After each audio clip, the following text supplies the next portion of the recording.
I'm going to throw you a curveball because I have this very iconic set of things in the kitchen at my parents' house. And I remember there was a sales rep that came in and they sold these knives. They were called Cutco. And I feel like you have a history with Cutco or an equivalent company. Is that correct? How would you, where have I written that? Have I written, I don't think I've written that anywhere. But yes, selling knives. At 18, I know, selling knives, and I wanted to just have fun there. Like, what happened when you started selling knives at a young age? Did you already have resistance towards sales? Were you excited about sales? What was that progress? Oh man, I was a uni student studying Japanese. And my dad said, hey, you should get a job. And I was like, I have a job. He's like, you should get another job. So we saw an ad in the paper. I went for an interview. Yes, knives, did not know what it was. I was 18. What do you know about anything at 18? So yes, I ended up working with that company. And interestingly, Jason, cracking, great product, not a great company. So but that was my baptism of fire because that is hardcore direct sales. That is everything that makes people nervous about sales and anxious about sales. Great product. I also have Cutco knives in my kitchen because the product's amazing. It is an amazing product, and I've heard the similar stories as well. But I would love to know from that experience, like some people would maybe go, wow, this was a terrible experience, terrible culture. I want to run away from sales and never do it again. Yet you became a sales trainer, negotiation expert, and it became something that really made you level up and have a passion into making sales happen differently. So how was that transition? Yeah, I guess I want to, I had put some thought around the conversation for us today, Jason, and having listened to many of your episodes already, one thing I do want to make a distinction on is that, you serve very well a community of small business owners, lots of solo operators, and most people get into business for one or two reasons, either by circumstance, or they have a passion or a hobby or an interest, right? And they become that's the technician doing the thing, doing the lawyering, doing the engineering, doing the hairdressing, doing the accounting, whatever it is, right? But that's not enough. So what I found, and I will come back to answer the question for you, but I have had a long career in sales and sales leadership. I work with some of the biggest companies in the world, and I've got some great experience that I've been able to leverage in many different ways. However, when I running my own consultancy, what I find is that a lot of people are in business are in one or two camps. One is, yes, people like me and like you and many of your other guests that you've had, hardcore sales, right at the, sales is running through your veins, The other half are people, and they sign up to sales, they know it, they love it. It's what gets them out of bed in the morning. The other half, no, it's necessary, but don't like it. And that is the people that I actually serve. So that is 95% of my clients when I work with medium to top tier companies. I specialize in professional services, which is companies who say things like, "Oh, Julia, we don't actually sell anything in our company because we're a law firm." Julia, look, I know that you are a sales strategist and a negotiator, but we don't actually do sales because we're an engineering consultancy. Good, great. And so I always ask, do you have capacity for more business right now? Oh, absolutely we do. Okay, well, how's that working out for you then, not being in sales? So, but what I find is though, when I say that, in jest, but it's very misunderstood. So when you ask, how did this long career go for me? I started in sales, but I didn't understand it.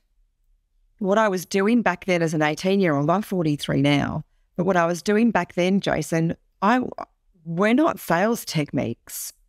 They were all the things that turn people off in sales. Now I get it. I'm older and wiser and I have all the wisdom now, right? So, but this is the big difference. And I believe a lot of your listeners are going to be in business and probably in the camp of, gee, sales is necessary, but I hate it. I can't do it. I can't pick up the phone. Prospecting's not for me. Qualifying, what does that even mean? Because they're in business because they have a passion or a talent or a hobby or an interest. But the economics of the world will tell us over and over again, that's not enough. So for me, talking about my history in sales, my fear is that I'll turn your listeners off because a lot of your listeners are probably thinking, that's not me. I haven't been in sales for 25 years. I just happen to run a business that I just love doing what I'm doing. And I just know that sales is a necessary evil. I hate it. I just want to know the shortcut. Yeah. Yeah, you're hitting the nail on the head, and this is exactly the typical ethos from most of the people that are listening. And if you're listening to this and it's hitting home, you probably have a smile on your face because right now Julia has a really good understanding of what you're going through.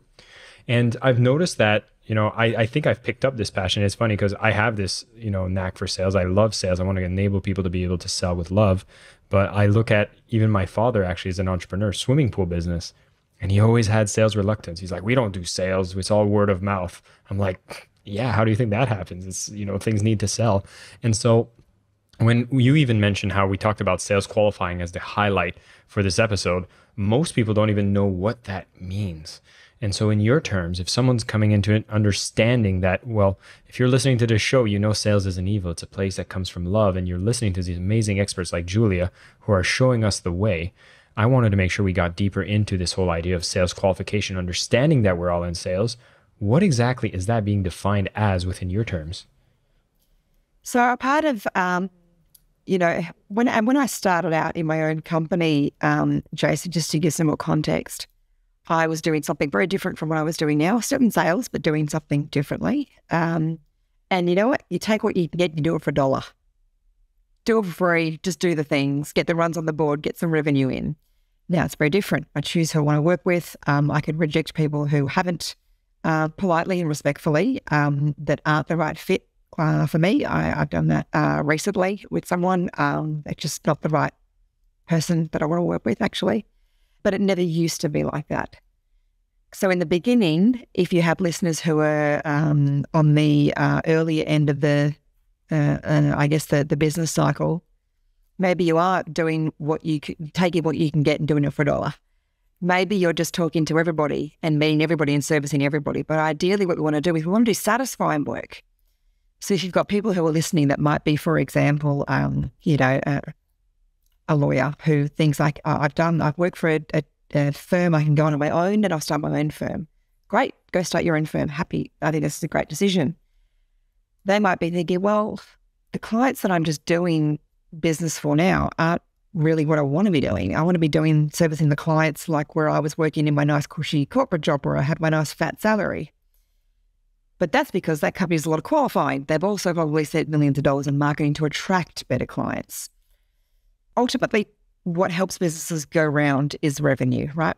To get revenue before it even comes to the door, there's a whole lot of work that has to happen that's in two disciplines. It's marketing and sales. And, I've heard some of your other podcast guests comment on this before. Having the world's best marketing isn't enough. Having just great sales is not enough. You need the combination of two things here. You need marketing and sales to work together. Marketing's job is to bring them to the door. Job of sales is to kick it across the line, make the money. So in terms of qualify, this just simply means if you think about the person who is the ideal type of client you truly want to serve and you have the skills to do that, and they're the projects that are exciting for you, they're motivating, and they're not someone that you go, oh God, another person like this. And again, sometimes you just take what you can get. But we want to shift ultimately to you only being in business and being able to serve the ones where these are the projects that bring out the best in me. These are the types of clients that really that eat up what I do. That's who we really want to serve. And so in order to do that, there is some qualification that takes part in the beginning before you even have a conversation. Also, a part of difference of how I operate as well is that, Jason, I teach sales process. I actually don't teach training. There is a very, very big difference. Training is necessary, but training doesn't solve all the problems. So training, I give the analogy, is a bit like putting a Band-Aid on a severed limb. It won't stop the bleeding. It's good for a short while, but it won't stop it. Process fixes the bleeding once and for all. It plugs all the holes. So I teach a process that starts when the lead exists. So when you have someone to talk to, it starts. And then my process finishes when the lead converts and you've seen the money. Before the lead exists, that's marketing function. So my job starts when marketing has been done. So qualifying basically means how the difference between serving everybody and serving the right kinds of people. So, for example, an example would be here. Every business needs sales, right? Well, let's assume some businesses don't, but every business needs sales. An unqualified lead for me would be someone who runs a business. Anyone in Australia, we would call this, they would have an Australian Business Registry number. Anyone in Australia who has an ABN would be a lead. But that's an unqualified lead, because that could be someone who just has registered their number so they can get a cheap discount at the local hardware store. This could be someone who has a business number because they are a bookkeeper. So these are people, yes, who could probably need help with sales, but they're not who I truly want to serve. So this is the difference between qualifying and not qualifying. So the way we can find that out is, so let's assume that someone has people to talk to or leads are coming in. And again, I'm not answering the question on leads because that is a marketing function, not a sales function. Not the same, very, very different. But in order to find out who we truly want to serve, if they're the right people, we need to ask some questions of them before we get in front of them. And so when we want to go out there, and, I see this especially in the beginning stages, and you've probably witnessed this as well, if we make a callback to the Cutco, where people maybe starting as coaches and consultants are going within their immediate networks, immediate friends, if they're doing a B2C solution. And because they haven't done any qualification and they're kind of reaching out to anyone desperate to get at least one person that maybe says yes, it seems like it alienates a lot of your immediate network in the process, which is a consequence of just going out and shouting at the top of your lungs to everybody about what you do and what you want to sell. And you speak about having these powerful questions to ask. So what will be some of the things that we should be keeping in mind that allows us to filter this more efficiently? Because you could think demographic, is it business size? Is it all the above? Is it more? Yeah. So even to your point there, there's, I see loads of people, especially in the current market conditions, that are exiting corporate and starting their own business coaching consultancies. And so business coaches, a difference here between an unqualified and a qualified opportunity. An unqualified one would be, and everyone needs a coach. I have a coach. I'm sure you have a coach, Jason. Everyone in business needs a coach. Every employee needs a coach. Everyone should have a coach. Coaches are great. But if you're a coaching consultant that's just started your business, an unqualified lead would literally be a person with a pulse. A qualified lead would be someone maybe that is of middle-level management, someone maybe managing a team, maybe someone who is having a particular challenge that you know you can solve for. But yes, we want to ask some questions of these people before we offer up our services, whether we're doing it for $1 or whether we're doing it for market rate or above. And I talk about a scale that I use, and I'll draw it in the air for you. Jason, the listeners won't be able to hear this, but imagine a scale with an X and a Y axis. And we've got what I call is the motivation and capability scale. We're trying to ideally get in front of people who are motivated to work with us and capable. And so we weigh every prospect up. A prospect is someone that they're not a client yet. People become clients when we see the money. Everything up until that point, they are a prospect. So we weigh up everyone that's a prospect on this scale of motivation and capability. How motivated are they to actually work with us? Are they making the right noises? Are they saying the right things? Are they asking the right questions? And, it's easy for us to have what we call happy ears. Oh, this person definitely is going to work with me. They said all the right things. Yep, they totally gave me every indication they wanted to work with me. But that's not enough. They need to be capable. Capable means, on the most fundamental level, one thing that's capable is, can they afford your services? Another thing that's capable is timing. They want it now, and you might not have the capacity now. They want something that is coaching once a month. You might know that that's not enough. You only do coaching once a week. So they're not capable. The product is not a right fit. Capable is also around approvals. Do they have the right approval to see this through? Not, that sounds great, Julia. I love what you do. Can you send me something and I will just go and send that to my board to approve?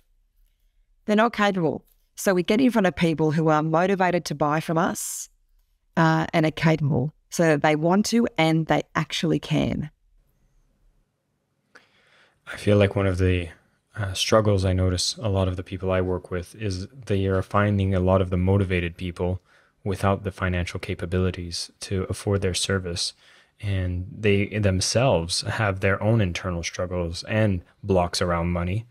And so when they see someone that has a similar block, they feel bad, they want to still help, and they spend a lot of their time attracting more of these leads that can't afford at the price point that they want to sell.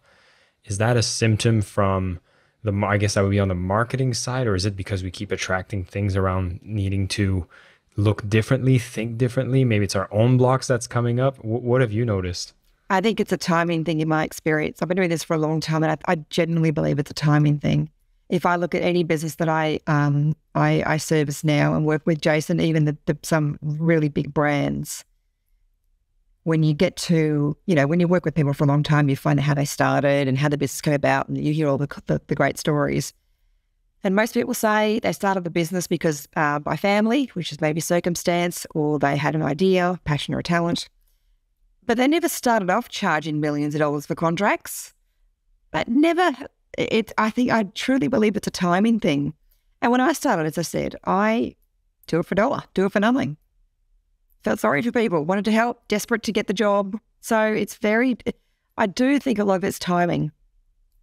Do you speak a lot about doing it for a dollar? And I feel like that's a strategy that you're advocating for. When I hear two sides, people are like, you shouldn't devalue yourself. You should make sure that you're perceived at a high price.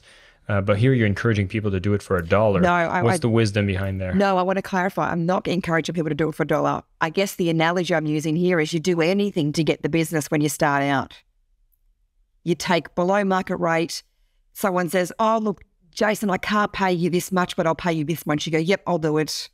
So this is probably just more a tongue-in-cheek comment of, no, I don't think you should do it for a dollar. And I don't think you should work for free. However, again, timing, sometimes it's circumstance. These are some of the things that I see many businesses go through, including when I started, just to get the runs on the board. You discount your services, you do it for free, do it for whatever it takes just to get the runs in. Because at some point when we start out, we all have this person that comes along and we go, oh, God, I'd love to work with this person. Oh, my gosh, this would be an awesome opportunity for my business. And we're at the crossroads of, right, do we just discount and drop our pants and expose ourselves and just take what we can get? Or do we hold our market value and risk difficult conversations and hope we can get it? So yes, to clarify, I'm not suggesting that people should do it, but I do want to clarify that when you start out, sometimes you've just got to take what you can get, because many people have to put food on the table. Yeah. And put experience under the belt too. I see a lot of times it's like it's like, oh, nobody wants to work with me because I don't have experience, and I can't get experience because nobody wants to work with me. And so at least bringing down that barrier, getting those runs in, as you say, making sure that you can build that competence, build that confidence, and then actually get those case studies so you can move forward with a lot better, closer to market rate type of offer. But I wanted to touch back on this whole qualification process, because as you mentioned, like, you'll take anything when you're getting started, but yet going for everything kind of leaves you with an empty hand. And so what are some of the differences that happen when you are now doing qualifications? You are asking for people to be a little more specific on the types of people you do want to work with. What are some self-reflection questions we should be asking ourselves, particularly at the start? Well, there's even great questions we can be asking prospects, Jason. So when we get in front of somebody, or someone wants to meet with us, or we decide we're going to catch up with somebody, I'm always very clear that if you, whether you inbounded me or I met you somewhere and you went, oh, Julia, what you do sounds interesting, whether that's copy sometime, I would suggest every time before I meet with you, I would say, yep, happy to meet with you next Wednesday. Jason, let's have a catch up. Happy to talk about how I could help. In order so I can prepare for our time together, Jason, can I ask you a few questions that just give some context around where you're at in your business? Now, if you do that, 100% of people are going to go, okay, that seems reasonable. What would you like to know? Because in sales, if we do it right, it should seem logical. Everything that comes out of our mouth, people should go, that makes sense. Of course, yes, you should ask me some questions before we meet. Yes, I'd like you to prepare for our conversation. What would you like to know, Julia? And so I'm asked things like, hey, tell me what's on your mind to catch up with me. How has it come about that you want to speak with me in particular? what do you you know that I'm a sales and negotiation specialist, so tell me, what are you ultimately trying to solve for? Where does this sit on your list of priorities right now? Like, is this the single most important thing you've got on your plate right now? Or is this it would be nice if we could solve it? Where are you on that kind of spectrum? Jason, money's important. I have to ask, what's your budget for this kind of work? What have you invested on this kind of work before? So, and, you know, I could ask questions for a living. I could spend hours talking about questions. But I would be delighted to hear just all these questions. And I know people are going like, oh, I need to go back and take notes of these. But to me, it's very clear that you have your experience. And I notice in your questions, you're gauging motivation, you're gauging capability. That's actually all I'm doing. Everything I ask puts me in a position where I can plot you on my graph of motivation and capability. It's no good having someone that's highly motivated with no money. Similarly, often, it's no good working with someone who has lots of money but no motivation. We need the perfect combination of someone in the top right of that graph that is motivated and equally motivated and capable. You touch on one thing I've noticed happening for people, particularly when they're new or they're not having the confidence that I see you have right now, which is they might have a particular skill set, a trade that they're doing, a technician type of work, and now they're on their own. They meet maybe someone that's within a proximity circle, and they go like, oh, could I do this? Like with an expectation that you'll do it for free for them. And in your case, you're reframing the conversation to make it about money. But some people get really uncomfortable at the early stages of that. So any prescription on that? Yeah, and this is an interesting thing again, timing thing and experience, you know, helps our confidence. If you're going to be in business, and this might come across as sledgehammer, but it's necessary, you have to talk about money. And you have to be comfortable talking about money with competence and confidence. Doesn't mean you're arrogant about it, but money is a necessary conversation. Because if you can't talk about it, you can't command it. It's one of those things that people have to get over themselves or do affirmations, or they need to do something, but it is necessary. Because if you can't do it at the upfront, you're going to have trouble asking people for people if they don't pay you. I've never had anyone not pay me, and my payment terms are pretty demanding. People just do it. That is my process. But you have to be comfortable talking about money. Necessary. Julia, we land on a very important topic, which is going to leave all of us listeners thinking about this and knowing that this is the work that we're going to do. But I love this conversation. Thank you so much for coming with me and sharing this message. Again, for me, the biggest takeaways here is when you're doing qualifications with people, you always want to measure this axis that Julia speaks about, which is how motivated is this person and how capable are they? And when you see that there's a match between both motivation and capability, you'll realize that these are people you could potentially work with. By doing so, you'll end up saving so much more of your time, avoiding any awkward conversations when you spent a lot of time and realizing that this is not a match. And although at the beginning you do whatever it takes to earn the business, to get that experience under your belt, to drive a bit of revenue so that you can build your competence, your confidence, and eventually you will be at that market rate. But knowing that when you're doing a bit more of the qualification, you're not going to waste as much time and you're going to be more efficient, and people are going to trust your capabilities more because they see that you're serious about what you do. Some of us are natural salespeople. We absolutely love it. Some of us are more of the technician type, talking about how we look at it from a necessary evil. It is not the case. It doesn't need to be that way. And we're all doing sales regardless of what we're doing. So if we can spend a bit more time doing this qualification process, applying some of the things we've learned with Julia today, and getting over this fear of money, you'll see that you'll be much more effective at making more impact, keeping your integrity, and selling with love in the process too. For those of you who are enjoying this conversation, we just touched the tip of the iceberg. I'm going to put a link over to resources from Julia so you can go deeper into her sales processes, her trainings, and a lot more of the amazing work that she does. Julia, thank you so much for coming on the show. It was an absolute pleasure having a conversation with you. Jason, pleasure's all mine. Thank you for the opportunity.